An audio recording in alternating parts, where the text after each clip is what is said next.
J'ai fait une note d'analyse sur le secteur d'activité ici concernant ici les boissons non alcoolisées. Vous allez comprendre pourquoi est-ce que Coca-Cola se comporte mieux que les autres compagnies dans le même secteur d'activité. Bref, on va pas revenir dessus. Vous pouvez retrouver également les notes d'analyse pour d'autres secteurs d'activité en description de la vidéo dans le service Top Premium. OK?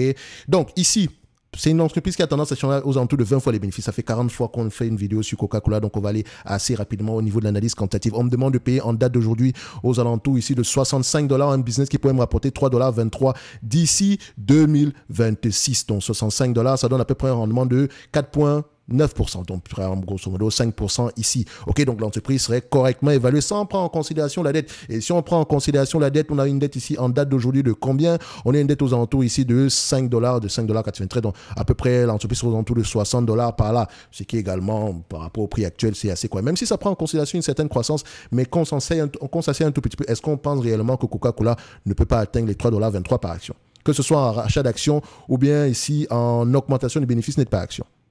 Est-ce qu'on pense vraiment que c'est pas possible? Moi, je pense que c'est possible. OK? Du point de vue free cash flow, les deux sont assez similaires ici. Donc, le dividende allumé est de 2,95%, ce qui veut dire que le plafond de verre est à 5%. Donc, ceux qui attendent ici une croissance moyenne de 40% en moyenne du dividende sur les 5 prochaines années, parce que les 5 dernières années, c'était la même chose. Faites attention, c'est pas comme ça qu'on réfléchit. Réfléchissez en termes de rendement sur coût d'acquisition, point barre. OK? C'est comme ça qu'on regarde le dividende et pas autre chose. Donc, c'est-à-dire que si moi, je m'attends à du 5% ici à venir pour les années, pour le 2026, disons qu'on distribue à peu près 80% ici de ce qu'on gagne, on s'attendra à peu près à du 4% de dividende. Possible. Pour le moment, ici, c'est une distribue pas 80% de ce qu'elle gagne. Et rappelez-vous également que c'est une combinaison également avec le rachat d'actions. Faites attention quand vous allez regarder la dette de cette compagnie, c'est un peu plus complexe que ça. C'est pas une entité endettée. Parce qu'on a déjà fait sur la vidéo précédente ici.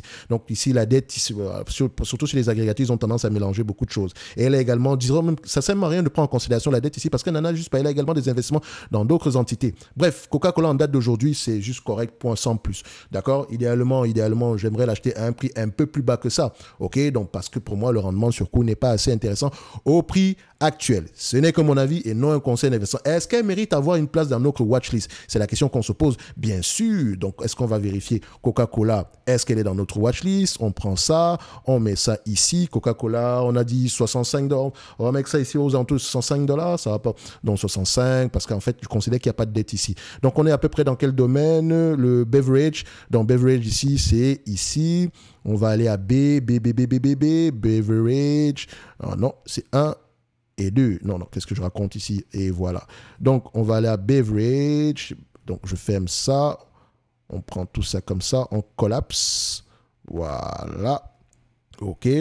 Donc, ici, on va à beverage. On va regarder du Coca-Cola. Et Coca-Cola, tu te trouves où? Je te mettrai à, disons, 65 $. Parfait. À peu près, on dira que c'est juste correctement évalué. Donc, il n'y a pas d'opportunité à ce niveau. C'est de toutes les façons, toutes les entreprises qui sont ici, j'ai fait des vidéos individuelles. J'ai également présenté des notes d'analyse ici pour essayer de à peu près comprendre qu'est-ce qui se passe dans le secteur d'activité. En date d'aujourd'hui, c'est sur la chaîne. OK? Donc, on va se donner rendez-vous sur la prochaine vidéo. Pour moi, Coca-Cola au prix actuel, pas exceptionnel. Et ce n'est que mon avis, mais ça reste une entreprise qui mérite d'avoir une place dans n'importe quel watchlist. Merci, au revoir.